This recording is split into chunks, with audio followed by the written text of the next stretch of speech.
Hah? Kau kemana? Bab 97. Saya tahu bagaimana melakukannya. Song Yan sangat cemas. Dia membayangkan banyak metode beracun Chu Chen yang memaksa keluarga Huang untuk menyerah sementara dan masih ingin menyapa Chu Chen dengan senyuman. Namun, balas dendam keluarga Huang pasti akan datang seperti badai dahsyat, menghancurkan mereka. Chu Chen, kamu sangat berani. Semakin Song Yan memikirkannya, dia menjadi semakin cemas, dan dia memiliki keinginan untuk menarik Chu Chen dan segera melarikan diri. Makanan dan anggur yang disiapkan oleh Tuan Huang mungkin adalah perjamuan Hongmen. Ketika Song Yan mengingat senyuman Tuan Huang, dia merasa seperti harimau yang tersenyum, yang sangat menakutkan untuk dipikirkan. Melihat Chu Chen tidak bereaksi untuk waktu yang lama, Song Yan tidak bisa menahan diri untuk tidak mengangkat kepalanya dan menatap Chu Chen. Chu Chen setengah tersenyum tetapi menatap Song Yan. Setelah beberapa saat, dia tersenyum dan berkata, "Sayang, kamu manis sekali." Song Yan tidak bisa menahan diri untuk tidak memutar matanya. "Aku tidak bercanda." "Jangan khawatir." Chu Chen memegang tangan Song Yan. "Saya tidak meracuni Tuan Huang. Sebaliknya, saya mendetoksifikasi dia." "Detoksifikasi? Benarkah?" Song Yan terkejut dan menatap Chu Chen dengan ragu. Dia selalu merasa bahwa gambaran yang dia buat dalam pikirannya lebih realistis. Chu Chen mengangguk. Jika bukan karena anugerah penyelamatan nyawa, apakah keluarga Huang akan memberikan konsesi sebesar itu? Namun, jangan melihat Tuan Huang begitu antusias sekarang. Itu karena orang-orang sangat bersemangat selama acara bahagia. Setelah malam ini, keluarga Song dan Huang tidak akan melakukannya. Jika ada hubungan apapun, mungkin keluarga Huang akan membuat keluarga Song sedikit menderita jika ada kesempatan. Song Yan terkejut. "Kamu tahu ini, tapi kamu masih memaksa keluarga Huang melakukan ini. Apa yang disebut kebanggaan keluarga kaya? Bahkan jika saya berkompromi lebih awal kali ini, keluarga Huang masih berpikir bahwa saya telah mempermalukan mereka. Lebih baik menikmatinya sendiri." Chu Chen tersenyum. "Terlebih lagi, siapa yang memerintah Canceng de keluarga paling kaya akan selalu menjadi keluarga Huang? Mungkin dalam waktu dekat, nama belakangnya adalah Song." Song Yan memandang Chu Chen. Dalam beberapa hari terakhir, Chu Chen sering diam dan diam. Namun, setiap kata yang diucapkan Chu Chen sepertinya telah menjadi kenyataan. Kini dia justru berani berbicara dengan berani di depan pintu kamar Tuan Huang di keluarga Huang, meminta keluarga kaya nomor 1 itu untuk mengganti nama belakangnya. Otak Song Yan sedikit tidak bisa bereaksi. Di pesta minum berikutnya, Chu Chen dan Tuan Huang bahkan bersenang-senang minum dan mengobrol. Ketika Chu Chen dan Song Yan mengucapkan selamat tinggal, Huang Jianghong secara pribadi mengantar mereka keluar dari aula loteng. "Chu Chen, ini pertama kalinya dalam 80 tahunku aku bertemu dengan pria muda yang begitu tajam," kata Huang Jianghong dengan wajah merah anggur. Chu Chen tersenyum dan berkata, "Saya harap orang tua itu bisa menjaga saya. Saya sangat berharap keluarga Song dan Huang tidak akan pernah bersaing satu sama lain." Chu Chen meraih tangan Song Yan dan pergi. Keluarga Song dan Huang tidak akan pernah bersaing. Huang yang menatap punggung Chu Chen dan tidak bisa menahan cibiran, "Ini lelucon besar." Jika keluarga Huang dibandingkan dengan pohon yang menjulang tinggi, keluarga Song hanyalah rumput yang tidak mencolok. Huang yang merasa sangat tidak senang dengan nada suara Chu Chen. Dalam 100 tahun terakhir, keluarga Huang memang tidak pernah menundukkan kepalanya sekalipun. Huang Jianghong berkata dengan tenang. Namun, ada baiknya menundukkan kepala sekali, minum, dan bertukar kebaikan. Mulai hari ini, keluarga Huang tidak akan mengambil inisiatif untuk menekan keluarga Song. Tetapi jika keluarga Song mengambil inisiatif untuk bertemu dengan keluarga Huang, maka tidak perlu menunjukkan belas kasihan. Sosok Chu Chen dan Song Yan telah menghilang di malam hari. Tiba-tiba seseorang datang dari kejauhan. Kakak kedua, kenapa kamu kembali? Huang yang terkejut. Putra kedua Huang Jianghong, Huang Yu. Huang Yu adalah seorang yang gila kerja.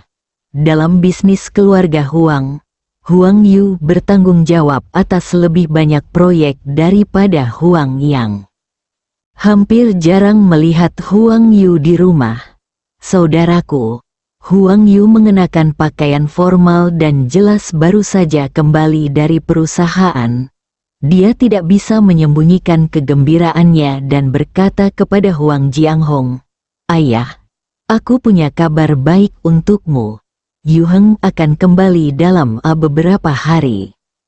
Begitu dia selesai berbicara, murid Huang yang tanpa sadar gemetar. Wajah Huang Jianghong penuh kegembiraan. Benarkah? Telepon yang baru saja saya lakukan malam ini, jika tidak ada kecelakaan, saya akan kembali minggu depan. Dia sangat merindukan putranya. Sudah 5 tahun, dan Yu Heng akhirnya kembali. Semangat Huang Jianghong terangkat, dan suasana hatinya sepertinya tiba-tiba meningkat pesat. Ya, anak ini telah belajar di luar negeri selama 5 tahun. Huang Yu sangat bersemangat.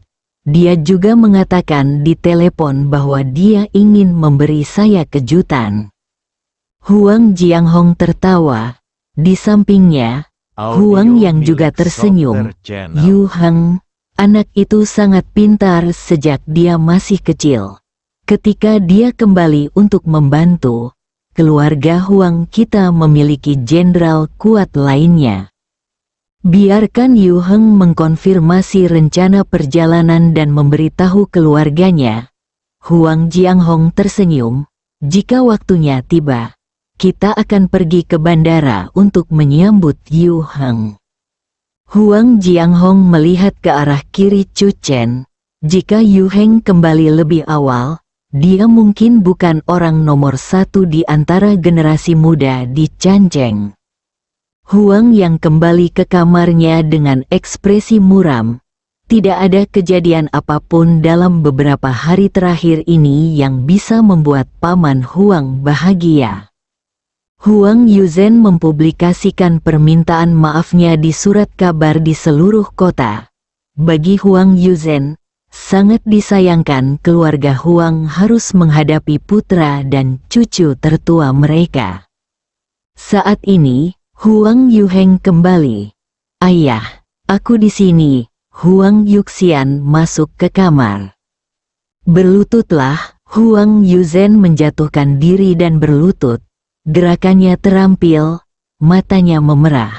"Ayah, kesalahan apa yang saya lakukan lagi?" "Kamu sampah," Huang yang berteriak dengan marah. Sebagai putra tertua dari keluarga Huang dan cucu langsung, kamu seharusnya menjadi orang yang paling memenuhi syarat untuk mengambil alih semua aspek bisnis keluarga Huang. Tetapi kamu menganggur sepanjang hari tanpa melakukan apapun, sesuatu yang praktis. Izinkan saya memberitahu Anda, Huang Yuheng akan kembali.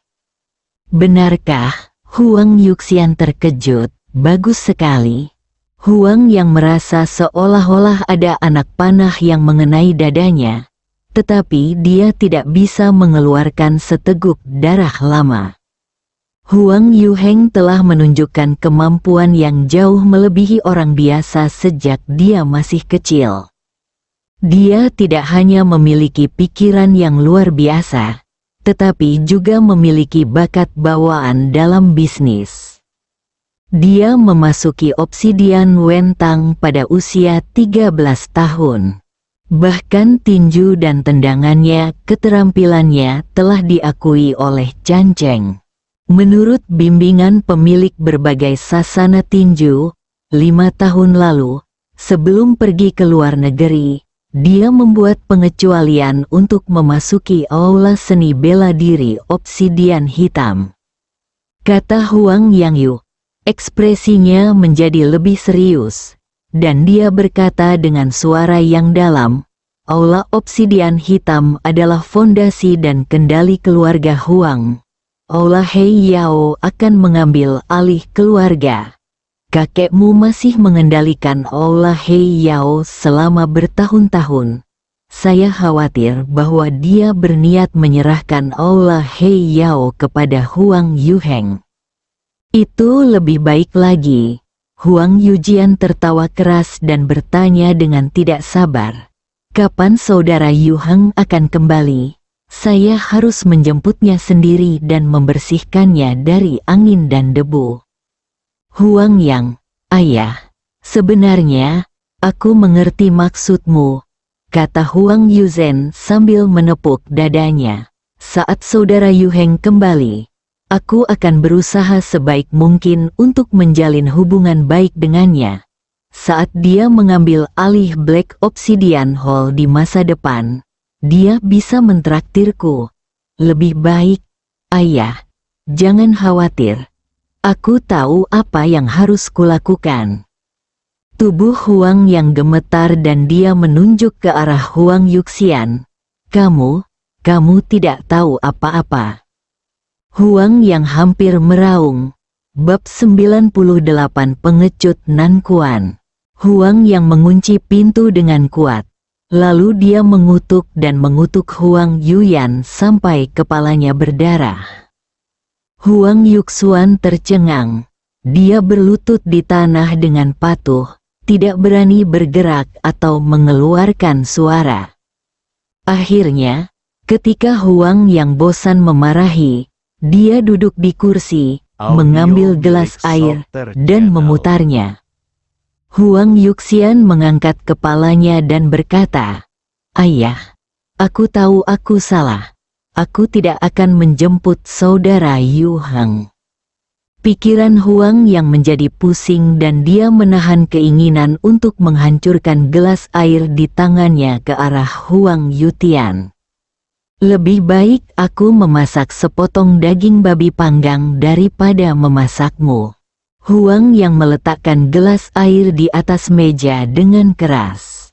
Huang Yuxuan keluar dengan wajah sedih. Ketika Chu Chen dan Song Yan kembali ke villa, Song Yun dan Song Qing belum pergi dan sedang duduk di aula sambil minum teh. Kakak ketiga sudah kembali.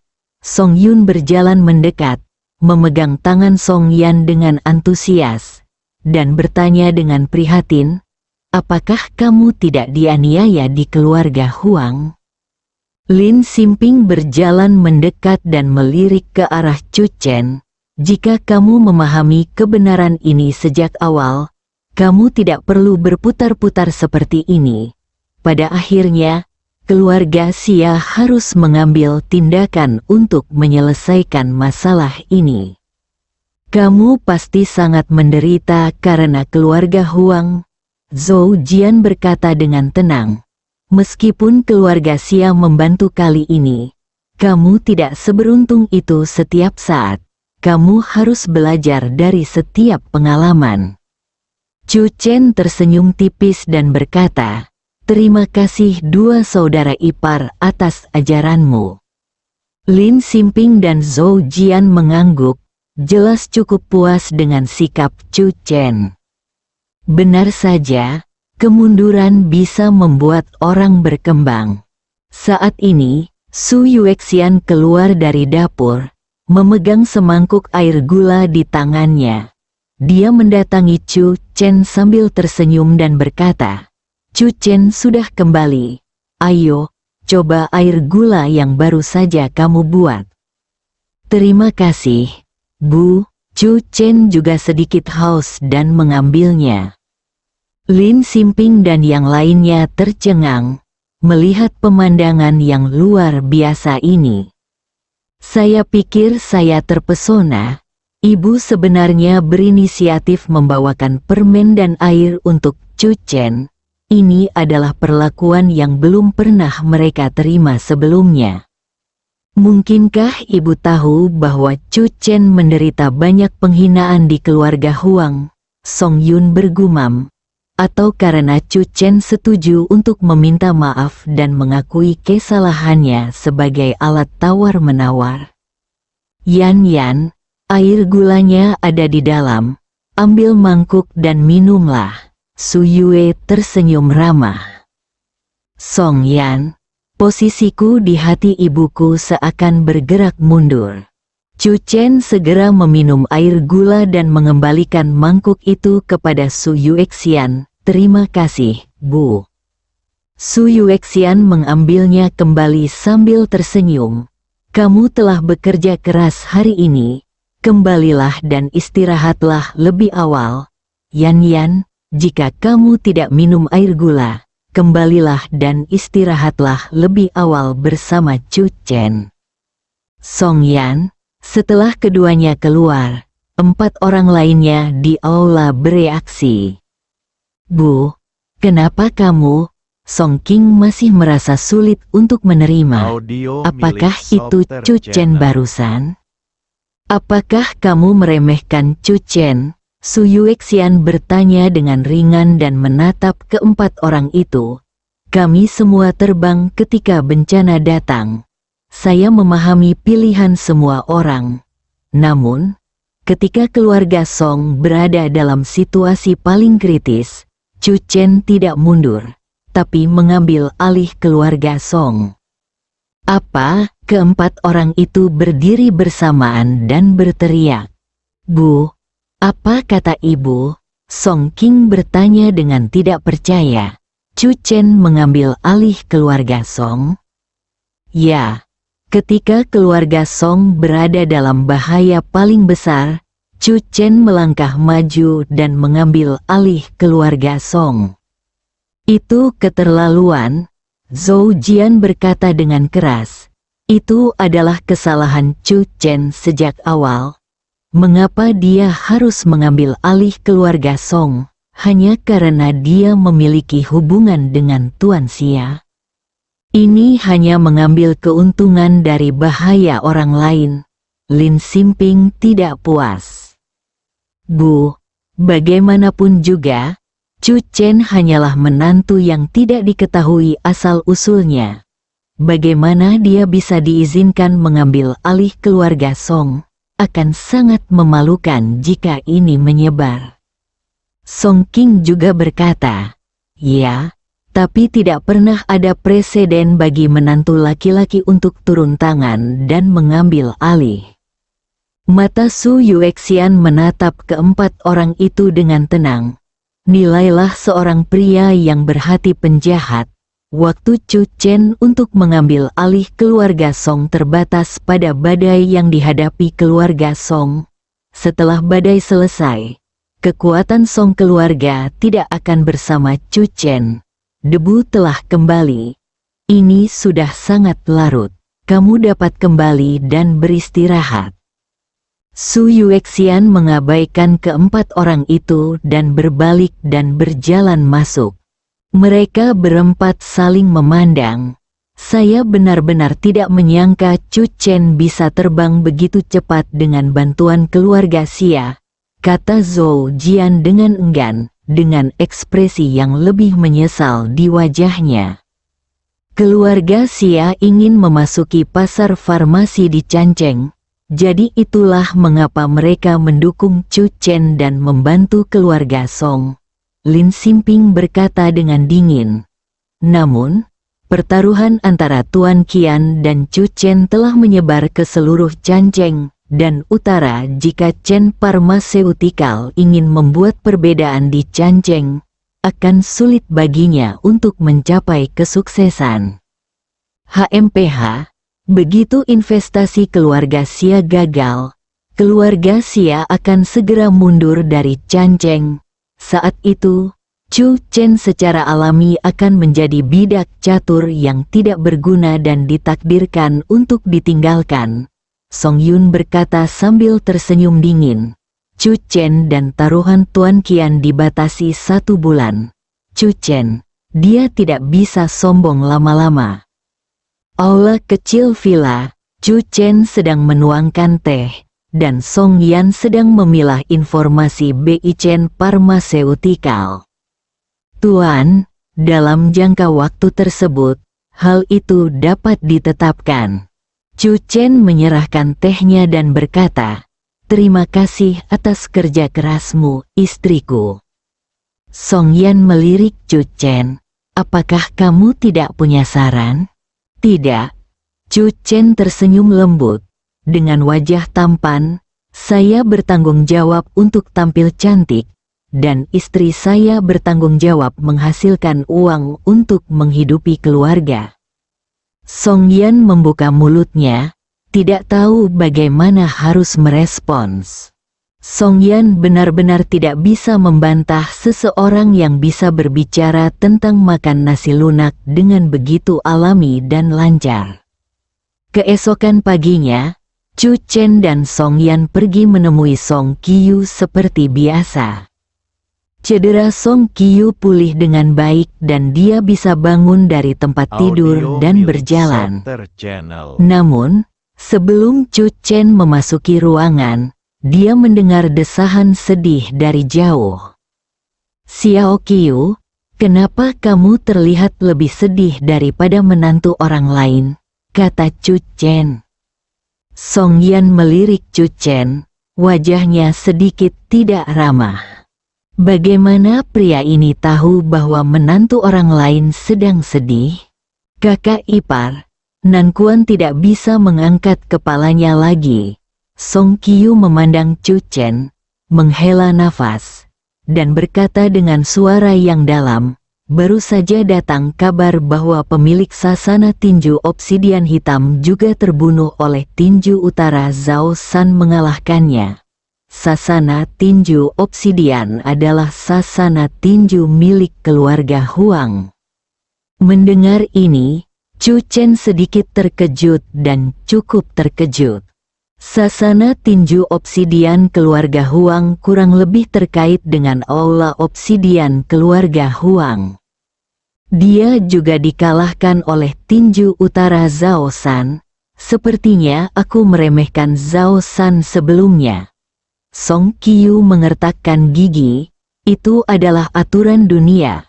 Setelah Zhao San mengalahkan pemilik sasana tinju obsidian, dia menurunkan papan nama sasana tinju obsidian, dan ketika dia pergi, dia membuat banyak omong kosong. Song Qiu mengepalkan tangannya erat-erat. "Apa yang kamu bicarakan? Nan Kuan adalah seorang pengecut. Tidak ada yang bisa melawannya." Bersambung.